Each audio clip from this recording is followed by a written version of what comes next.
Welcome back to another episode of the Max Term Podcast. Kyle Stitch here alongside James Finch, and today we're going to kick off kind of a in-season NHL series. We're going to call it Looking Towards the Future, Building Towards the Future, where we're going to take teams that we're probably going to start with teams that have missed the playoffs and look at where they're headed, what kind of trajectory they're on, what's their long-term roster building looking like, and we're going to kind of go team by team in-depth look. So we know that some of you listening might be shutting this off at this point. Well, you probably didn't even click on it because you saw which team is up today, but your team will be up at some point. Again, we're probably going to do mostly non-playoff teams to start and then probably playoff teams maybe after. We'll see how we decide to spin that.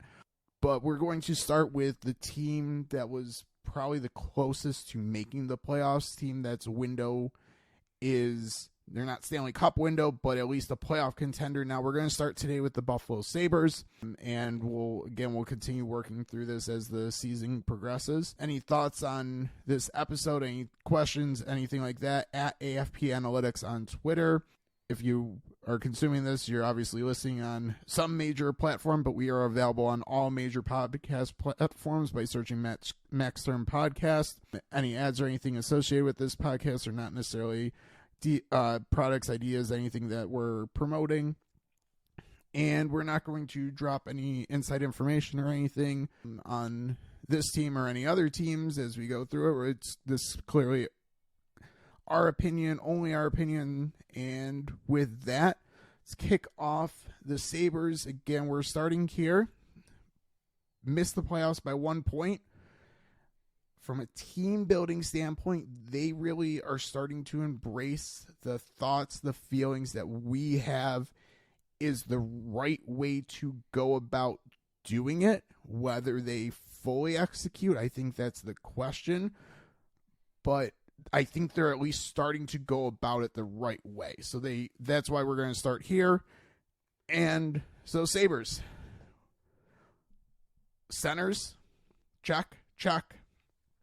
Defense, check, check. Goaltending, hopefully a check. And then, hopefully for their team, things fall into place from there. Yeah, so I think to dive a step deeper is those checks are all additions to the organization that weren't high-paying, middle-of-the-career free agent additions. So when we talk about building a team the right way, in general, I think we're looking for a team that is able to draft well and or trade well, bringing in younger, controllable assets. Now, a bunch of those check marks for the Sabres that you mentioned are no longer the young, cheap assets, but that's because they've grown into a role, a high-level role where you need to pay them. So those centers you mentioned, really the top two right now, we'll say Tage Thompson and Dylan Cousins. We can dive a little deeper soon. The defensemen, I'm going to say Dahlin and Power. The four players I just mentioned all have cashed in on new deals, or at least new deals that will come into effect in the next year. The goalie situation is kind of where the team is maybe, I don't want to say lacking or falling behind the rest of the team, but in a way you could kind of say that. It's not quite to the level yet of, okay, we have our franchise centers and defensemen. They might have the franchise goalie. I think the cliche to use here is all their eggs are in the Devin Levi basket.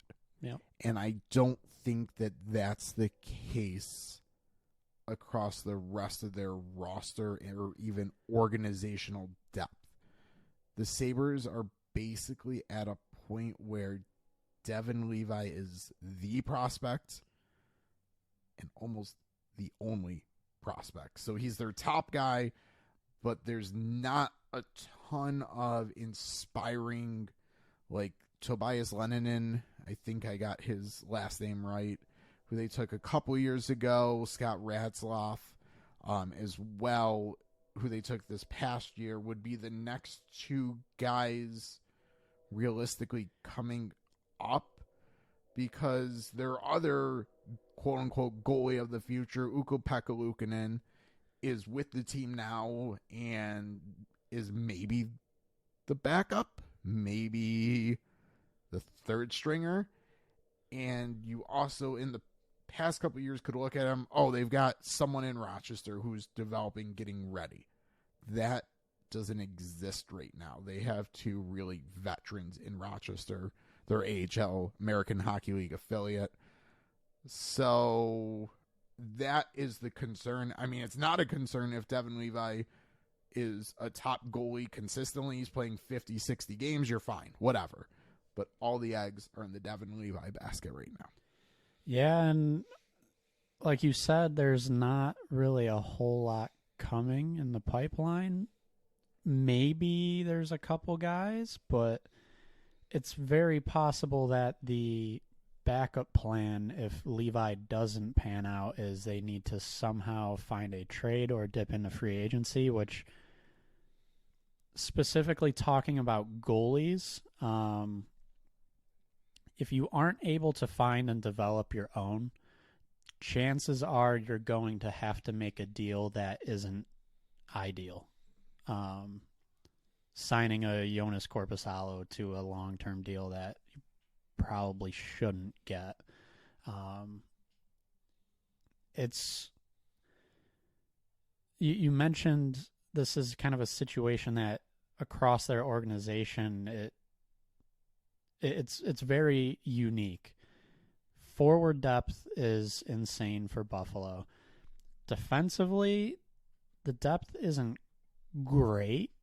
It's not on the level of their forward depth, but very quietly, it's somewhat solid, I think, especially who they have in Rochester this year. Buffalo is looking really good from the forward perspective. From the defense perspective, there could be improvement on the NHL roster, but from a long-term viewpoint, good. It is that goaltending that is of concern because, like you said, it's kind of all the eggs in one basket, Devin Levi's basket. That being said, he's a top goalie prospect. Maybe we don't consider him that now that we know he's pretty much going to be in the NHL all year, but as far as a young goaltender to develop, I think there's plenty of teams who would love to have Devin Levi right now. So I think that's the positive for Buffalo is they have someone with a very high potential. It's just with goalie kind of being the last major piece, all they've got right now really is potential. And even if he shakes out to be what the organization is hoping, which, again, we're not sitting here necessarily skeptical on his potential, him shaking out or anything like that, but it's still the way the NHL trending is most goalies are not playing more than 50 games in a season. So even if Levi is that 50-game workhorse that you want, if you are going to consistently be a playoff team making playoff runs, you really want him playing 50 in the regular season so he's fresh and healthy for the playoffs and has a long career and is able to sustain this for a long time. You need someone to play 32 games, and ideally that's someone you don't have to pay a ton of money, but is also reliable. I mean, we've talked lots of times on this podcast about Tampa Bay's situation where all their eggs are in the Andrei Vasilevsky basket. Great. He's tremendous, but it's starting to catch up to him. So, and Tampa didn't have anyone in the pipeline to really come up and step in with him being out or take the workload off of him in past seasons. So I think that's where, I mean, we've both said that's where the concern is with the goalie situation, at least for the organization. And there's nothing saying they won't throw more darts at the dartboard in the next couple drafts, but they've missed on most of the ones that they've drafted because Levi was not their draft pick. They traded for him. It was the Florida Panthers late round draft pick that they acquired. The Sabres have not hit really on a goalie prospect in a long time. Yeah, and I think that just kind of, I mean, what we're really saying right now is I think it's fair to say it's been a little bit of a struggle finding a goalie. And it has been a while. As the years get a little more important in the sense that Buffalo is kind of ready to contend, I think the pressure builds a little bit to turn your goalie pipeline into at least, I don't even want to say a strength, but at least something where you can sit here and say, okay, that's fine. We're going to be fine. Now, if Devin Levi can become that top starter elite goalie, you're going to be saying that anyways. But like you said, being able to have multiple goalies you can lean on, one being your main starter, but really another one who, whether it's a backup or more of a 1B, so anywhere from at least 20, but maybe up to 35 games, that's very much needed in today's NHL. And to give a younger goalie example, so you mentioned Vasilevsky. He's played 60-plus games numerous times, tons of playoff games, and he's wearing down, back surgery. A more recent, younger example, Jake Ottinger. He just wore out. And, I mean, Dallas looked amazing last year, and Ottinger looked very good last year, but it just got to the point where he wore out. Too many games. It doesn't necessarily have to be an older goalie who just can't handle the big amount of games anymore. It's the younger guys who need to work up to playing full seasons as a number one goalie. So even if Levi is for sure the future in net, you want a little bit more depth that you can lean on, because if Levi is able to play 60 games this year at a high-ish level, at least an average level even, that's unheard of for a rookie goalie, a 22-year-old, or going to be 22 at least this season. That's absolutely unheard of. So I think that's the clear, if we're going to try and assign a weakness to this team, it's the goalie depth. At least a weakness from a kind of long-term pipeline build. Yes, yeah. That's exactly where do they really need to improve? Yep, 100%. And I'm really glad you brought up Jake Ottinger, because, yeah, that's where this right now is trending. You can have an absolute stud, you can get to the playoffs, and the but's the problem, is once the playoffs are there and you are really leaning on that goalie against the best teams in the league, night in, night out with just a grind, it's not a recipe for success. So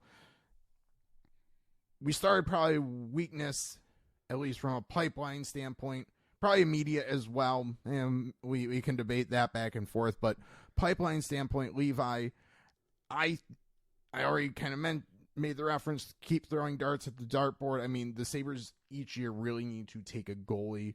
I think it hurts a little bit that Eric Portillo, they end up moving out, it was his right to decide not to stay with the organization because he didn't see a path to the NHL. I'm not faulting the player, and I'm not going to sit here and say that he was the answer either. But it did at least leave maybe a little bit of a developmental gap, which is when I referenced their AHL affiliate, the Rochester Americans here. They don't have a prospect, really. They have American Hockey League veterans in goal this year, and that's just because realistically that spot was planned to be Eric Portillo. Again, is it going to make or break their long-term success? I'm not sure. I mean, I wouldn't count on Eric Portillo becoming the long-term solution for the LA Kings either. But it's kind of the demonstrations you need to set up your pipeline in a certain manner, and they kind of have a gap right now. Again, not impossible to fill it, but probably needs to be addressed. You want to be able to consistently have a next man up, pretty much. You want to consistently be producing talent, pretty much. I guess that's another way to phrase it. And right now, like you said, there's a little bit of a gap there, goaltending-wise. I want to kind of move to a different position here where it isn't the absolute strength of the team, but I think they've kind of quietly improved, is the defense. So just a quick rundown. They've essentially got a top three locked in for a while. Rasmus Dahlin, Owen Power, and Matthias Samuelsson. Those three right now, that's your top three. On the NHL roster right now, I want to say they're kind of just filling in around those guys. Henri Jokiharju at one point was hopefully going to be your number. I mean, before Samuelsson showed up, the idea was, can Jokiharju play on your top pair, big minutes, real solid play? That hasn't happened. It's seeming more and more likely that he kind of has a ceiling of second pair minutes with a really good partner, and even that is a little shaky. It might be more ideal he's on a bottom pair. Connor Clifton was just signed for the next 3 years. So it's not necessarily short-term plan with Clifton, but he seems like he's kind of going to be that bottom pair type of player. Eric Johnson, interesting signing, probably brings some real solid leadership of someone that recently won a cup for 1 year, so that's not a long-term thing. Jacob Bryson, younger player on a 1-year deal with RFA rights, but he's kind of a bottom pair or extra defenseman. So beyond those top three, there's really just kind of these filler guys who I think that's fine. You need those type of players. I don't know if you ideally have that many of them. Yeah. I think really the question is, Henri Jokiharju a top 4 defenseman? Because if your answer to that question is yes, then suddenly your outlook is better. It's a rosier outlook if you want to answer that question yes. I don't think we want to answer that question yes. I think we have 3 guys who are definite long-term top 3s. I almost maybe should have given a check to 3 defensemen, with Matthias Samuelsson being the third when I did the opening rundown. So you have those 3 guys. And then I think there's a very clear gap right now that, again, I think there's going to be maybe a level of differing opinion on Jokiharju, who's still relatively young at age 24. So, if you want to talk yourself into him, I think you could. If you want to talk yourself out of him, you also can. And I think the point of he's probably a third pair defenseman is probably correct. I think that's where he is. So, which is fine. Everyone needs guys that you can trust playing on that third pair as well. That's not the issue. It's you still have probably a top four hole and then one more hole on your bottom pair, which realistically, from a team building standpoint, that sixth defenseman is probably a kind of veteran type guy that you roll in and out every couple years. Like, that's a Connor Clifton. Like, you sign him for a couple years, deal's over. Okay, you sign the next guy for a couple years. So that sixth guy is kind of not as important. You have three guys locked up. It's that fourth, fifth spot that I think the organization has an issue with now, but might have the names in the pipeline, and maybe we even seen one of them this season. I'm looking at Ryan Johnson, who stayed in college for as long as basically he could. Veteran, basically a college veteran from the Minnesota Golden Gophers, who could have walked and signed with any team, but chose to stay with the Sabres organization. And I think that also says a little something about how he views his spot in the organization, because I don't think he stays if he doesn't see a path to the NHL. So to me, he's the one that I'm penciling in for number 4. Yeah, I think he definitely knew that there's opportunity there. And obviously, so he's in the AHL right now. It wouldn't shock me to see him this year in Buffalo. He's, I think, the favorite in the pipeline to kind of get that first opportunity at a bigger role, especially in a long-term sense. Another name I want to throw out that I think is a little bit of a lesser-known name, but a solid defensive prospect, Nikita Novikov. He came over from Russia. He's recently signed in the AHL. I believe he's a 20-year-old defenseman. So I guess to give some perspective, a year ago, Ryan Johnson's possibly leaving. He might not sign. Don't know if a guy like Novikov's going to come over from Russia. Kind of very up in the air of where the defensive prospect pool really falls as far as kind of in comparison to the rest of the league. Getting those two guys in Rochester now is huge for the Sabres as far as, I guess, to kind of reference what we were saying with the goalies, being able to develop and try to start consistently producing talent. I think they're starting to move into that situation with their defense. I don't think they're complete. They're done doing that. They've still got a little bit of work to do to strengthen that depth, but where they're headed with the defense is kind of where you wanted to see the goaltending go. I think a level of that also is, so I think you could make an argument if you took away their NHL talent. So put that aside for a second. I think you could make an argument that the prospect pool on defense is weak. But putting aside that those NHL players is obviously not, you're not doing that, because you have, as again, 3 spots basically secured for 6, 7, 8, 9 years, and you only are going to need to plug in 1 to 2 more guys, so you don't have to have the most robust system. So again, should they beef it up? Yes.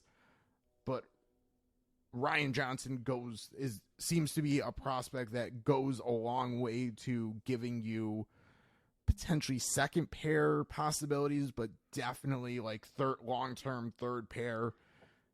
So you want to move on from Henry Jokiharju. Okay, Ryan Johnson becomes your kind of plug and play third pair guy that's steady, all minutes, everything like that. You mentioned Nikita Novikov. I think quick interlude to just general team building idea. The Sabres have made a intentional commitment to drafting, developing players of Russian descent, and I think the way they've gone about doing so has been very intentional. Started with Alexander Kisakov coming over. He comes over and learns the culture, just the style of play. So like you have to think a lot of Western and like Norwegian countries in Europe, Western Europe, and then some of the Norwegian countries, Sweden, Finland, a lot of those players learn English.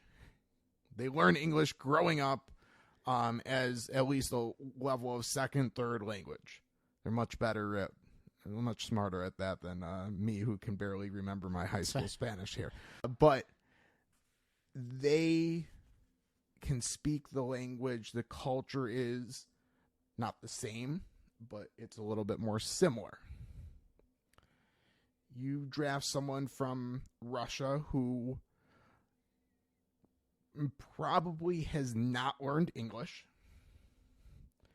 is coming from a very, very different culture. And then suddenly you're putting them in any American League city. I mean, Rochester, New York's probably one of the bigger American League cities. I guess the American League is one thing. But like, if you think across just all sports, minor leagues like baseball, like you have some very obscure minor league baseball towns. But you put them in a city where there's not a lot of people coming from similar backgrounds, similar cultures. Oh, on top of that, they have to make their money learning something where they can't really understand what's going on from a language standpoint, and maybe are not making friends. Like, just think about all that from just a personal perspective. So I think the Sabres have been very intentional. One guy over. Now they're trying to bring a couple more guys from the same culture, and hopefully that they can develop a level of pipeline and integrate them together. So if they all end up just staying in the American Hockey League, not great for the organizational long term, but it also is kind of a win because they've started to add to what they're doing from just a team building culture standpoint, because there are talented players across the world, and bringing in someone of Russian descent should not be an impossible task. But it feels like for some teams, if they don't put the infrastructure in place, signing them, getting them to come over is very, very difficult. And it's not, there's the geopolitical side of things, but it's really just culturally, from a human standpoint, it's not easy to kind of think about. So with that interlude, let's get back to kind of how the Sabres have went about building defense. Couple guys were drafted recently. Well, this past draft, Max Strabach, I think I got the name right, was a second round pick this past year. He's really the highest draft choice that they've made under Kevin Adams on defense. And to me, they need to, just like I said, they need to keep throwing some darts at goalies. I think they need to throw a few more darts at defense. They did in the most recent draft, but I was expecting more from the drafts before that. Yeah, I think we've kind of talked about, can a team with a clear strength in one spot kind of use that to their advantage, flip that for a different position. I think as you work from the offensive zone into your own end of the ice, it almost gets a little bit harder to find those premium assets. So we started with goalies. It's not easy whatsoever to find a real good goalie. Defensemen, I don't think it's that easy either. And because of that, yes, you would think they'd throw a little more darts at the board. That being said, so where I view the defense a little bit differently than the goalies is, so you kind of mentioned how if you take away the NHL roster and you look at the defensemen in the pipeline for Buffalo, so we'll say Ryan Johnson, Nikita Novikov to start. Those two in Rochester as future possible NHL defensemen. In comparison to a lot of other teams, not great. For what Buffalo needs, if we bring back in the NHL roster, well, it's an improvement on where they've been the past couple of years. That's really the main thing for me, is I think they're moving in the right direction defensively. It's not where it needs to be yet, but they're making progress there. Do you have anything else you want to touch on defensively? I think just from up here, like, oh, how are we building this out long term? Well, they have Dahlin, Power, Samuelson built out, signed long term. I think you look to identify a fourth, ideally on your second pair. Is that Henry Jokiharju? Is that Ryan Johnson? Do you not have that answer yet? But I think that that's kind of the long-term question mark right now is who are you? So right now we have a couple names we might pencil in, but I think you want to put someone in a pen more permanent there. You look at Colorado Avalanche, have four guys that they will put in pen in their top four, no question. There's three, but you want to see a fourth one, I think, and until we get to a spot where you feel comfortable identifying who that fourth is, I think the question remains. And again, maybe it is one of the guys in their organization. Maybe I'd lean at this point probably more Ryan Johnson than Jokiharju based on sample versus unknown, but you need an answer there, and then you can kind of finish building it out. I mean, realistically, if you just are cycling through veterans on your bottom pair, that's also fine. Yeah, and that's almost, even just from a cap perspective, almost what you should be doing. Like your bottom pair, I mean, unless you got a lot of players signed to really friendly contracts, in general, your bottom pair is going to be guys that you're constantly rotating through. None of them are like long-term have to be on the roster. It's, can this guy fit on the penalty kill really well? Can we give this guy 12 minutes and he's just, well, maybe not. 12 is kind of low for a defenseman, but main point being that those are guys you rotate. It's really locking in those top pairs. The top three already locked in, like you said, and that's great. If you can lock in a fourth, that's awesome. I don't know why this team popped into my head, but for a while, the Minnesota Wild, you've got, so you basically had, I would say, Dumba Brodin as a second pair, and your top pair was Ryan Suter and Jared Spurgeon. I might not have the pairings exactly right there, but there's a team that had a clear top four, and I think if you're striving to build an all-around solid roster, you want to see that top four, not necessarily a top three. So I think the last point I want to make on long-term building is I don't know if there's a magical number, magical percentage you want to allocate to goalies, to defense, to forwards.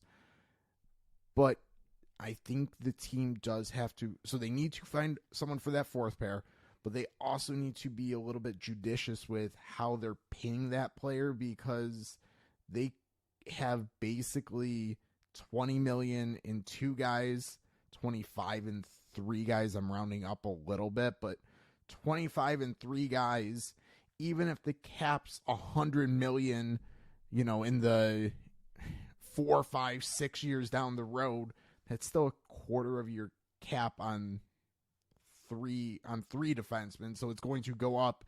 So you have to be a little bit mindful of, I guess, how much you're spending. You can't go out and make a massive splash, but there will be names out there. There will continue to be names that don't put up maybe the box score numbers, but they do put up or they are good on ice. Like, basically they need to find another Matthias Samuelson, ideally. Yeah, I think that's really what they need is someone who can be a defensive presence because they've got two players. They've got one player for sure, and it seems like they've definitely got a second player. So Darlene and then Power, are pretty sure that are going to be able to play a high level offensive role as a defenseman. We kind of got into the cap a little bit there. Let's pause on that so we can dive into the forward group here. And I think once we get through that, we can kind of bring this all together from a cap management perspective. But forward is really where like this team has it, like almost as good as any other team as far as a depth perspective. I think it could be argued that they have one of the best, if not the best, overall young pool of talented players at forward in the league. Going to start, so we touched on the centers at the beginning of this episode. Tage Thompson, Dylan Cousins are really the top two, and both signed to pretty decent contracts. We'll get to that in a little bit. I want to dive deeper down the center depth chart. This gets a little shaky because there's enough of them where they kind of could move to the wing at times, but I'll start with Casey Middlestat. Generally the third line center for them, and didn't really fully come on as a talent until last season. Really started to show it at the end of the year when he got a little bit bigger of an opportunity with some guys hurt higher up in the lineup. He looks like a really solid center who is on their third line but could maybe be a little bit higher. You've also got a former first-round pick in Peyton Krebs. Kind of waiting to see him break out. A little early this season, it seems like he might have another little, I guess what we can say, he's got a little pep in his step this year, it seems like. So that could be good for Buffalo moving forward. At the same time, last year he really established himself as a pretty solid defensive center, which fit a role that they needed on their fourth line. But I mainly wanted to, I guess, name those four names as far as NHL centers that could potentially be long-term pieces for them. Yeah, I think Thompson and Cousins, well, they're ideally penned in as 1 and 2. I think there might always be questions until you see. I mean, Thompson's come very close to playing multiple seasons together, but I think there will still be a question mark. Are they elite first line centers until you start to see it? Basically, until this team makes the playoffs and one of them is driving that organization. Yep. Middlestat's I think the interesting one. I have been a Casey Middlestat defender, not since he's been drafted, but for a while. From my standpoint, when you're evaluating players across the league, and I'll tie this to Peyton Krebs as well, I look a little bit at, are the flashes there? Is the ceiling there? Can things be put together to get to a spot where you feel comfortable, where you see what they could become? And I think the Casey Middlestat, there were lots of inconsistencies in his game, but you could see the flashes. You could envision what he could be if things started to click. Again, you have to cut bait eventually, but you also have to be patient when you start to see those things. So Middlestat, I've at least seen those things. I think a lot of people saw them, but worried too much about the inconsistency. Peyton Krebs, on the other hand, I don't see the same ceiling. That's not to say that he does not have a long-term role, but when you start to build out, and again, we'll hit the cap probably at the very end, but as you start to build out your roster, your organization, you start to budget for your players, can you afford to pay a fourth line center $4 million, which is, I'm just spitballing, we haven't run any numbers here. I'm going to spitball Peyton Krebs as a $3 to $4 million fourth line center. that to me is where the question mark is, as well as when you start looking down the depth chart through the organization. You have guys in your pipeline. Maybe they're not suited to play that role, but you have guys, you have places to plug. So Peyton Krebs to me is the one that I question long term, but I think he's going to be there because of some intangibles as well. Yeah, and I don't think it's a knock on Krebs by any means. But the abundance of centers in this organization could possibly make him an odd man out, especially if he takes enough of a step, like you said, to kind of get into that $4 million range. That being said, you mentioned that there's more centers coming for Buffalo. Do you want to kind of run through that list? It's kind of a long one as far as like a prospect pool would be concerned. Yes, I mean, as you alluded to, like some of these guys could end up on moving over to wing. Who knows? Maybe like a Krebs, Middlestat, or even Cousins. I think Thompson's a center. He seems to have proven to be a lot better there. So I think we'll keep him at center. Although he also was very good at the end of last year playing wing with Dylan Cousins. So who knows? So this isn't just limited to the prospects. Some of these players who they decide to commit to long term could end up on wing, but Matt Savoy was drafted as a center. Noah Ostlund is a clear center. Yeri Kulik was drafted as a center. I think he ends up more on the wing. Anton Wahlberg, there's your potential fourth line center. But your other potential fourth line center, Tyson Kozak, as well, he was a 7th round pick, but he has the skill set of a fourth line player. I compare him a little bit to like a Zemgus Girgensons. I think that's a fair comparison. So what, I just named another 4 guys in addition to the 4 guys that if they had no one in the prospect pipeline, you could probably lock up and feel comfortable with where you are center depth for the next 7 years anyways. Yeah, I think that really speaks to kind of what they've prioritized in the draft, for better or worse. They've built a huge strength here. At the same time, we look and say, well, what are they going to do with all these centers? It's an easier, generally, transition to go from center to wing than wing to center. And I think that's kind of how Buffalo looks at this, is not every one of these players that's drafted as a center is going to stay a center. That said, there's also depth on the wing now. So starting in the NHL,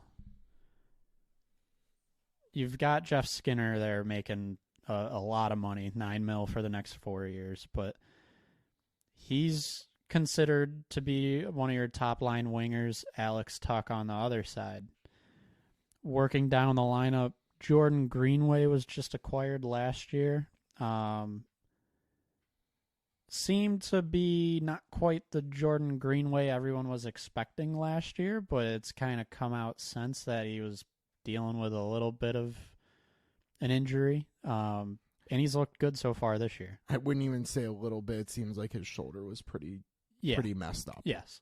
So, I mean, that's I want to make sure we point out Jordan Greenway, 26 years old, is a younger player. There's a history with Buffalo's coach, Don Granato. Someone Buffalo seems to be excited about. Another winger after Greenway I would really point to is a J.J. Paterka. Very young player, 21 years old this year.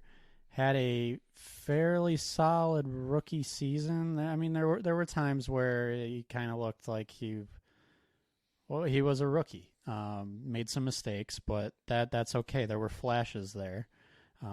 So that's someone who I think at minimum it should be expected he's a middle 6 winger.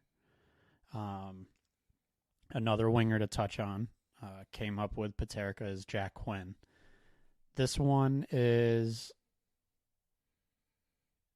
I would say, a little bit of an interesting future projection because he just had an Achilles injury, which he's a young player.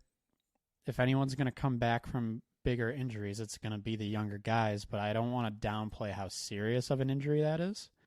I don't want to say that, oh, okay, all of a sudden Jack Quinn's going to be a different player. I don't think it's that case, but it's going to take a little bit of time for him to get back, and I think even once he is back, it'll take a little bit of time for him to get back to the level he was at last year, which I will say by the end of last season, Jack Quinn looked like he was pretty much ready to settle in for good in a top 6 role. Almost a little surprisingly, a very well-rounded player. He was real good defensively for Buffalo, which I don't think people were really expecting. That's kind of the NHL depth on the wing, at least going into the season. There's a player who no one really expected to make the team, but he's made the team and looked good so far all throughout the preseason into the regular season. Zach Benson, he was their first-round draft pick this last year. I watched a couple of the games, and I've been driving the Zach Benson train since the preseason, basically.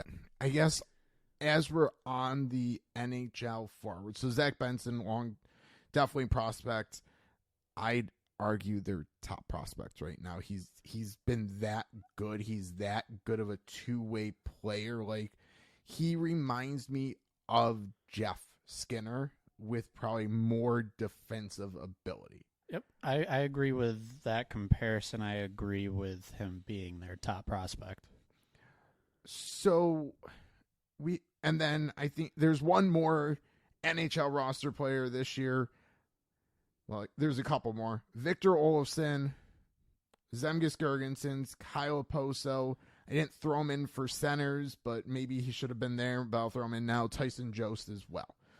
Those are the players on one-year contracts, will be unrestricted free agents up front after this season. Kyle Poso is the team's captain. That's probably a year-to-year thing. Zemgus Girgensons has been a leader with the organization for a long time at this point. I don't know.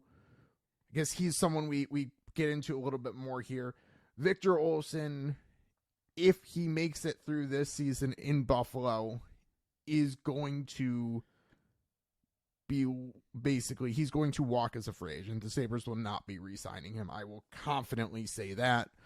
And I'm also not, I'm even questioning if he makes it through the season with the organization. So I think where it's important to kind of look before we hit the prospects is long-term, what spots are available. We kind of did that with a little bit centers. Wings, so Olofsson's spot will be available, but realistically that might be Jack Quinn. So let's say Jack Quinn, JJ Peterka, Zach Benson. Those are probably your... I don't want to say obvious because I'm going to push back on a player in a minute on a long-term, being there long-term. Jeff Skinner is probably there 4 more years. Jordan Greenway is probably there 2 more years. Alex Tuch is under contract for 3 more years. That's probably where your decision starts. Are you going to commit to a 30-year-old Alex Tuch? Right now I don't think there's an answer either way. But I would say the style of hockey he plays, I'm not confident how gracefully that's going to age. Yeah, I don't necessarily disagree with you, and it's sort of a boring answer from me, but it's really going to depend on what the number looks like for him. seems like he is a player that kind of came into Buffalo and really has helped turn the culture around a bit. I go back to, I remember there was an interview with Kyle Okposo. I don't remember if it was last year or the season before. Basically said something along the lines of, we're going to have to learn to be okay with losing some players, essentially losing some friends, basically. It's a young team growing up together. There's some important pieces, not necessarily even the young guys, but just some important pieces to this roster that are seen as leaders that are eventually just not going to be kept. I think that big first decision, I think you're right, it is Alex Tuch. It's going to completely depend on what the number is. I think it's also going to depend on things like, in 3 years, where's Jack Quinn's game? Where's Paterka's game? Because I guess even where's a Zach Benson? How's he looking?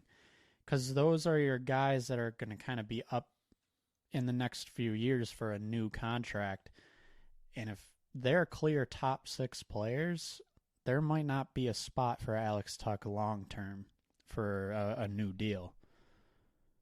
So I think that's kind of the point, and where we start looking here is, okay, so I keep looking at Victor Olofsson's name, but also that's really Jack Quinn's spot. So right now the Sabres have been rolling with Skinner and Tuch on their first line wing.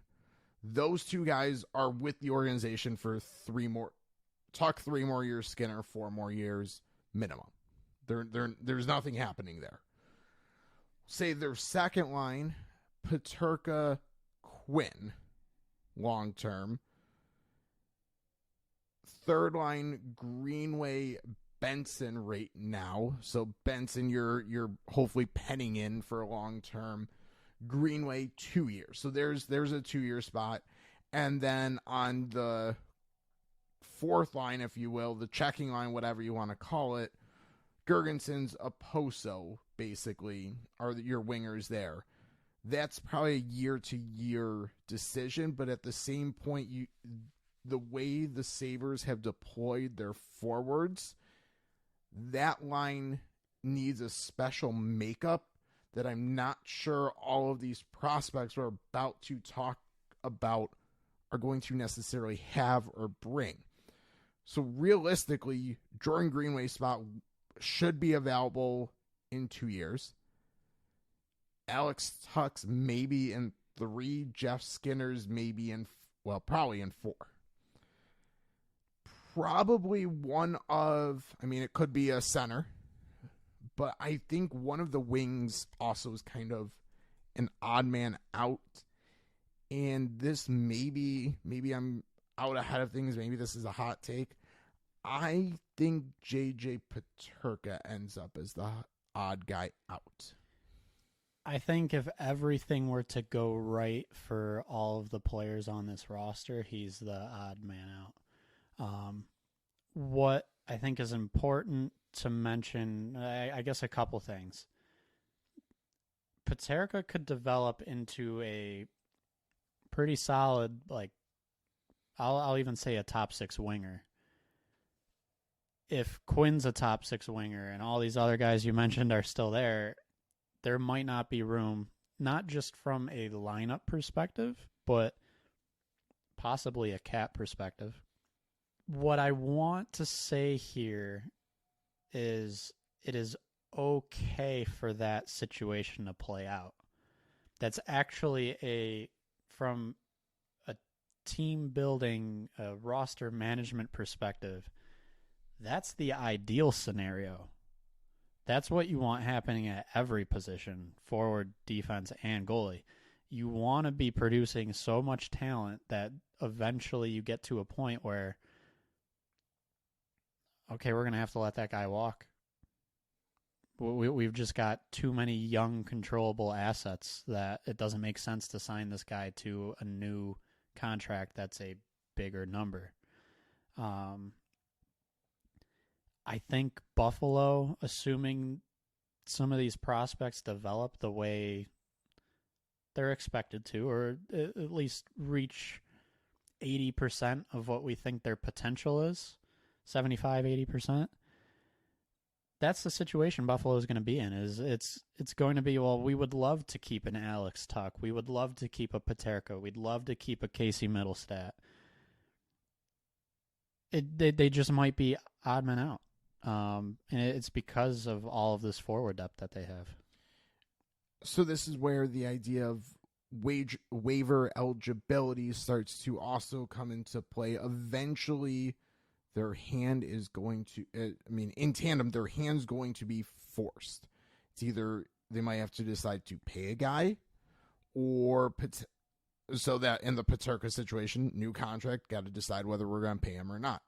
Or there's going to start to hit a point where some of these guys are no longer going to be able to be sent freely down to the American Hockey League, and suddenly you're risking losing one of your top prospects for nothing, and you can't get to an offseason where that's basically known because you've backed yourself into a corner. So you have to make a decision before that. So I think some of the forward prospects to keep an eye on, mentioned Matt Savoy as a center, also mentioned Yuri Kulik as a center, and then I think the other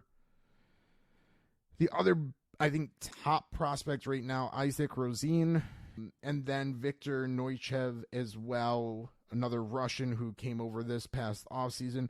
Those are probably your top, at least from a scoring like top 6, top 9 guys. And then they have a few guys that maybe do slide into that fourth line role. Brandon Byro, if still considered a prospect, he's borderline a vet, like an American Hockey League veteran at this point. I'm going to put Brett Murray in the same situation. I don't think Brett Murray's ever a full-time NHL player. And then we mentioned Tyson Kozak. Philip Cederquist is probably maybe one of your pencil-in fourth-line energy guys. And then you have a Lucas Rusek, Linus Weissbach, Oliver Nadeau. I mean, there's names, but like there's no one that you're confidently saying is going to step in for Kyle Oposo, Zemgus Girgensons next year. And I think that's a little bit of an issue. Yes and no. So what I'm thinking is, so my first thought with that is I don't know if they'll necessarily need to have someone step in for those players, or maybe at least both of them. I think it is very possible one of them's back. With the depth at forward, the higher level scoring depth, I could see a situation where Krebs is still that defensive lockdown center on that line. I also don't know if those solid defensive fourth line guys necessarily show themselves as exactly that until they're really in that role. I think there's signs of it. There's a style of play we can point to, but I don't know if it's as simple as saying, look at the offensive talent. This guy can score goals in junior hockey or in the AHL. I think it's a little more complex to predict that defensive play at forward. What I think is important, and it's something they're doing, is they've addressed that second level prospect pool. So not the scoring guys. There's a handful, you named them, guys you're not expecting to become top 6, but could be bottom 6. It's not 1 or 2. There's 5, 6, 7 names we can point to. I'm not overly concerned personally about them being able to find someone to step into that more defensive line role. Where it'll get interesting is with all of these, we'll call them top 6, top 9 prospects, is if they hang on to them, do they just start to fill out the lineup? You start seeing some of them on that bottom line. I feel like the ideal answer is yes. But for a team that already is questioned from their defensive play, I'm not sure the answer is going to be yes. So this kind of leads me, I guess, kind of away from looking organizationally who is there, and more so how teams tend to be built or certain decisions that might need to be made. When you have such a strength like the Sabres do at forward, it tends to eventually give in a little bit as far as we need to turn some of this into a different position where we might have a weakness. We kind of talked about this, I'd say, at the beginning of the offseason, whenever we would discuss Buffalo, is all of these young forwards, and you kind of have that need on defense, ideally finding that top 4 guy. Do you start turning some of this defensive depth into a defenseman or into a goalie if you can? I think that's definitely one possibility. I mean, I'll say, as you were kind of running through like that scenario, I think it's 100% correct. Teams sometimes build in one way, prove that, kind of find out that they've moved a little bit too much that way, and then start to adjust back.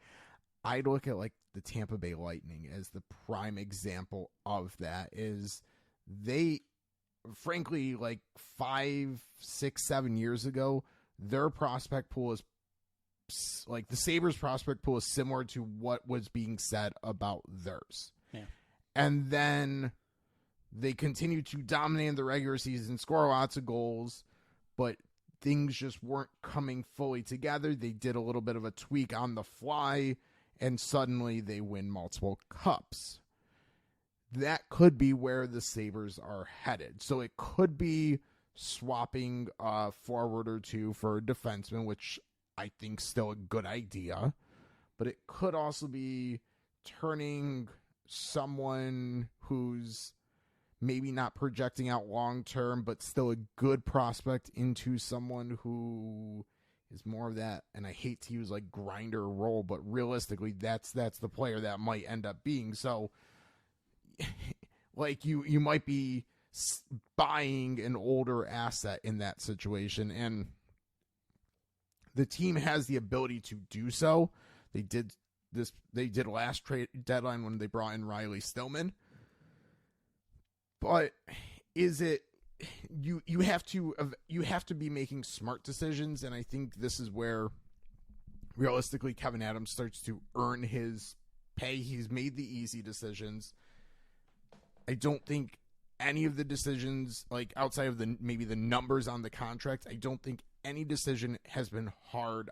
Maybe Tage Thompson a little bit, but I think all the rest of the long-term signings he's made, most people would say, oh, that's a smart thing to do. Samuelson, he might have done a little bit early, but everyone's seeing that now and agrees with that. So it's now where he earns his money, and first decision is realistically how he builds out the forward group, because again, we ran through who's potentially on this roster long term, and we have Jordan Greenway's spot in 2 years that might be open, and that's outside of that fourth line, and that's where they are. So some decisions are going to have to be made soon.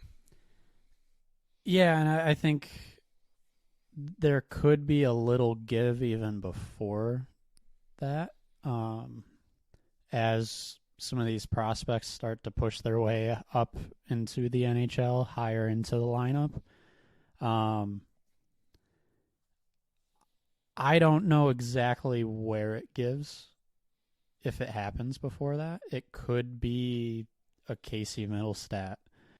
And I'm not suggesting they let Casey Middlestat walk. He's an RFA after this season, but that could be an asset that gets turned into something else. I fully 100% agree with this is where Kevin Adams actually starts fighting for like a GM of the Year award, because like you said, everything's been easy. Yes, getting to the right numbers is not necessarily easy, but you know Dahlin is a long-term player on this team. You know Power is. You know Thompson and Cousins are your centers. Now, I think once you identify your core, it's all about how do I support this core. And that's where it gets tricky. That's where I think teams end up falling into the, I guess I'll call them bad deals, the deals that don't quite work the way they thought they were going to. They might pay a little too much for a supporting cast role. This is where it gets tricky and the decisions get a lot harder. So you mentioned Alex Tuch. That's going to be a very tough decision. At least we think. But we kind of laid out all these different players. If Quinn is still going to be who we think Jack Quinn can be, if Zach Benson is going to reach the ceiling that we think he has, it might be a more obvious decision with Alex Tuch than we think it is right now. Defensively, they still need to fill that spot, we believe at least, as far as turning the defense into more of a strength. You'd like to see another higher in the lineup player there. And then in goal, there's kind of a hole there. There's a potential future star, not a whole lot of a backup plan by any means. So there's a lot of decisions to be made. There's some clear strengths, some clear, I guess we can call them weaknesses. Another aspect of building a team that I want to point out is what type of draft capital a team has. And I think Buffalo's in the right space as far as building a team. As far as when Kevin Adams took over, it kind of seems like everything's gone to plan for him so far. And a big part of that is he hasn't really made that one next, I guess, I don't want to call it a desperate move, but he hasn't made that big trade necessarily to say, okay, we are going for it. We're filling this last spot yet. That might be seen as a good thing. It might be seen as a bad thing from a asset management perspective. They've built their team in a way where they still have that ability to make a big move once they feel they're ready to. So looking at the next 3 drafts, they have every single one of their own picks except a 5th round in this upcoming draft. So 1st, 2nd, 3rd round, they've got all their picks. That is huge for a team that is about to become a contender. Yeah, I think it's absolutely critical for them to have those picks, have those prospects. But what we're also pointing out here is there is going to be a time sooner than later that you are going to have to, you can't keep all of those because there's not room for all of them. Yes. And so the forward group, we still haven't, like, there's no clear, obvious holes until, okay, Jordan Greenway maybe in 2 years. Alex Tuch maybe in 3 years. Jeff Skinner maybe probably in 4 years. But those are we're ticking off one spot. And again, the 4th line, maybe a couple as well. But we're these are very incremental amounts, and we already could pencil in multiple names for those spots. So eventually something has to give. It's the same idea that I mentioned earlier with the waivers. Like, eventually you have to make a decision because you don't have room for everyone. And the time to make it is not when everyone knows you have to make it, because then you're kind of, your hand's a little bit forced. It's to make it when you when on your terms, not someone else's terms. So I think maybe about time to wrap it up. Look at their cap situation long term. So let's go past the Jeff Skinner 4 years. So again, in the short term, we've ran through. There is not many spots at forward, a couple spots at defense, but longer term, $38 million committed to Cousins, Thompson, Dahlin, Samuelson, Power.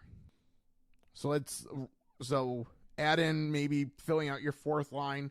There's $40 million. Cap, I will say, let's say conservatively, $100 million. So you have $60 million to play with. Ideally, Devin Levi's probably, so if he develops into what you think he's going to develop, this number might knock some of you out of your chairs if you're listening. $8 to $10 million. Yep. If he becomes that franchise goaltender everyone is hoping he is. Keeping in mind that next contract's coming 2 more years down the road where cap has gone up dramatically. Yes. So $8 to $10 million more there. So let's say 48 conservatively at this point. So then you have one more defenseman. I would allocate, say, $6-7 million to another top 4. 54, 50, let's call it 55.